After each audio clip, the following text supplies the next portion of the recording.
Saudara-saudari yang terkasih, hari ini gereja merayakan pesta salib suci.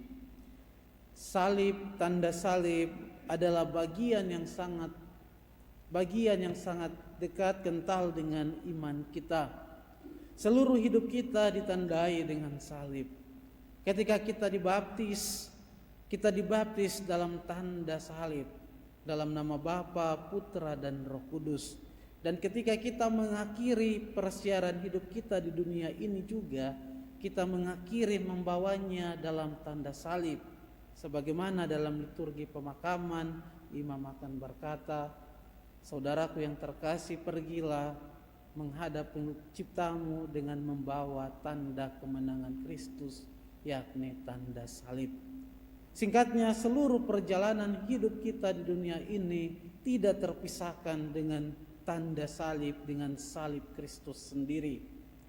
Para bapak gereja dalam tulisannya seperti Tertullianus maupun juga Santo Cyrilius dari Yerusalem dan para bapak gereja yang lain, kalau kita baca tulisan mereka mengenai tanda salib amatlah indah.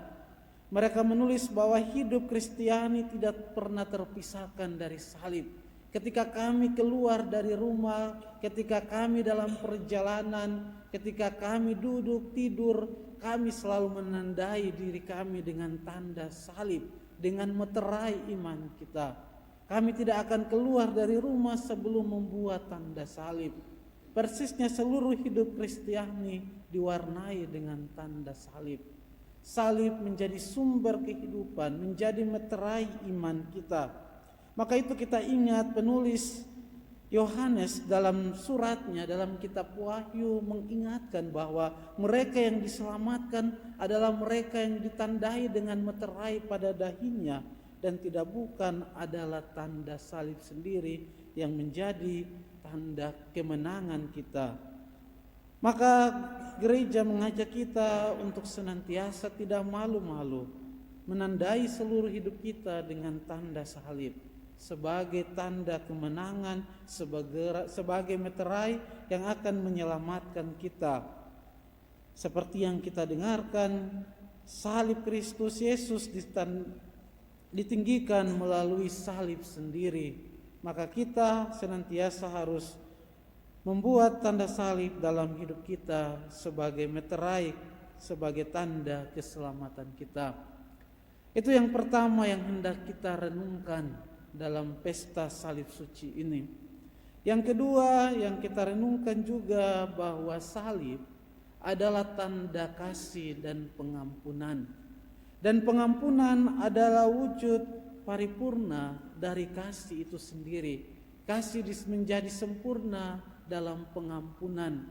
Maka itu kita mengingat bahwa pengampunan adalah hal terakhir yang dibuat Yesus ketika ia terbaring atau terpaku pada salib, sebagaimana dengan mengatakan, "Bapa, ampunilah mereka karena mereka tidak tahu apa yang mereka perbuat."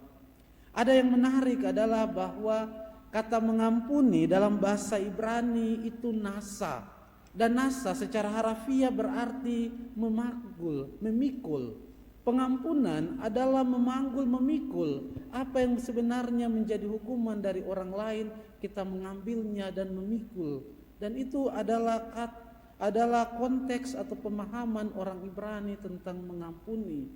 Sama seperti Allah sendiri dalam tradisi Yahudi, ketika dalam perjanjian Sinai Tuhan mengatakan bahwa kamu adalah bangsaku dan aku Allahmu, dan kalau kamu setia berpegang pada perintahku maka kamu akan selamat. Sebaliknya ketidaksetiaan mengantar pada kebinasaan. Tetapi Allah justru setia dan Dia mau memikul kebinasaan itu agar kita menjadi selamat. Dan dengan salib Yesus memanggul apa yang sebenarnya kebinasaan karena ketidaksetiaan kita, tetapi dengan pengampunan berarti Dia membiarkan dirinya untuk memikul dosa-dosa kita agar kita selamat. Dan itulah pengampunan. Pengampunan berarti mengambil memikul apa yang sebenarnya ditimpakan kepada orang lain. Kita dengan mengampuni, kita memanggul, memikul kesalahan-kesalahan orang agar orang menjadi selamat. Dan itulah kedua yang kita renungkan, bahwa tanda salib adalah tanda kasih dan pengampunan. Dan kita diajak untuk dengan mengampuni kita memikul salib orang lain demi keselamatan mereka sendiri. Kita berdoa dalam perayaan Ekaristi ini, kita mohon rahmat Tuhan agar senantiasa membimbing menuntun kita dalam persiaran hidup kita di dunia ini. Tuhan memberkati kita semua. Amin.